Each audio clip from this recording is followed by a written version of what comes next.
राम। राम। याद रखें, सरकार जी हमारे पीछे बैठ गए हैं, मैं देख लिया हूँ। सरकार जी पीछे कुर्सी पर बैठे हुए हैं। सरकार है वही राम है। याद रखें, कौन राम है? सरकार ही राम है। और वह सरकार कौन है? वह आप सब है। याद रखें, आप ही सरकार है, आप ही राम है, आप सुलभ है।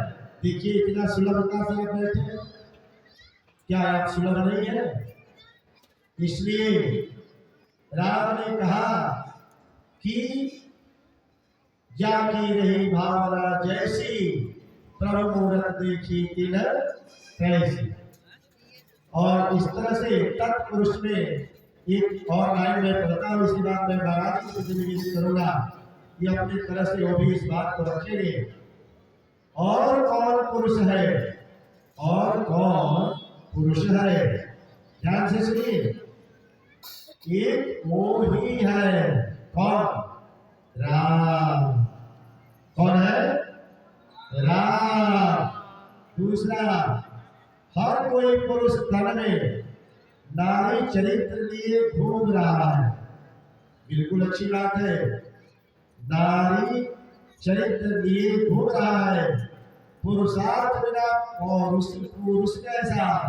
काम क्रोध मद लोभ से भरा तन, पुरुषार्थ को कहाँ समेट पाएगा? वही पुरुष है, वही पुरुषोत्तम, वही मर्यादा, वही पुरुषोत्तम। और कौन स्त्री है? एक वो ही है। यानी स्त्री भी राम और पुरुष भी राम।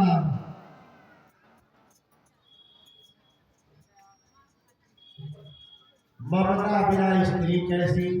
आज ममता मर गई है। ममता बिना स्त्री कैसी? तब तो प्रस्तुतिकरण का साधन बनाने वाली स्त्रीत्व को कहाँ समेट पाएगी? वही सत्य, वही रच, वही तमोगुण की अधिष्ठात्री, वो एक ही है।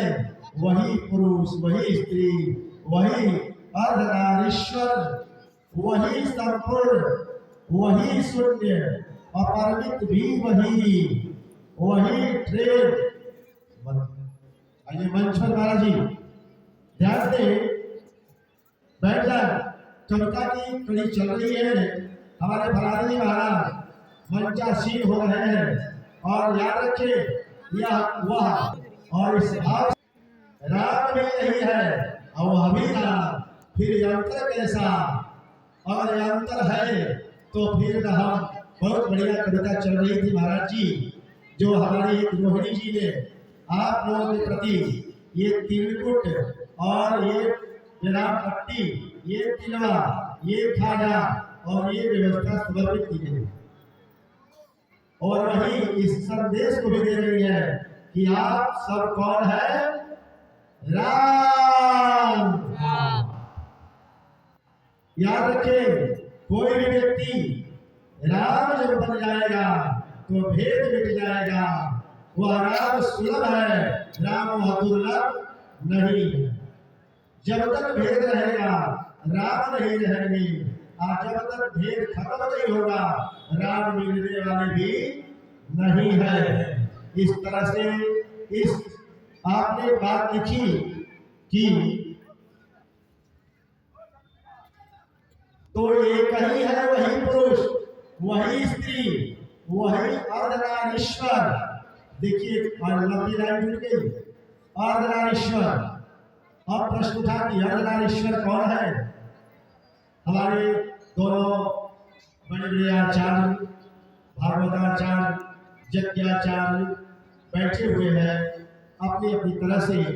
और हम तो अब यही देख रहे हैं कि यही है राम। कहती है रोहिणी जी कि तुम मिलेगा मुझसे, मुझको राम। बड़ा बढ़िया। अपना सोचिए, इनका शीर्षक ही है राम। इस कविता का है बच्चे, थोड़ा ध्यान से सुनो। तुम भी लिखती है कि तुम मिलेगा मुझको राम, राम तुम दुर्लभ हो। दूसरी, धन सुलभ है, तुम दुर्लभ हो। धन क्या है?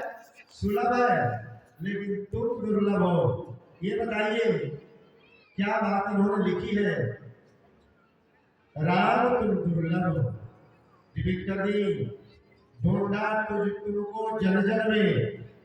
लिखती है कि ढूंढा तुमको जन जन में, ढूंढा तुमको कण कण में, पाया खुद को निर्जन वन में, तुम मिले ना मुझको राम, तुम राम दुर्लभ।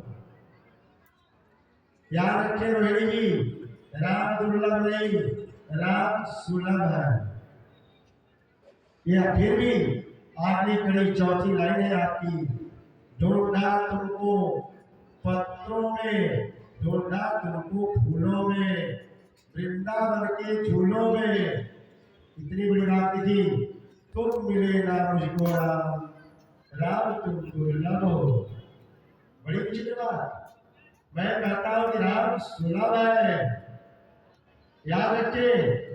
दूसरी बात, ढूंढा तुमको गगन में, ढूंढा तुमको पवन में, वर्षा की बूंदों में, तुम मिले ना मुझको राम, राम तुम दुर्लभ।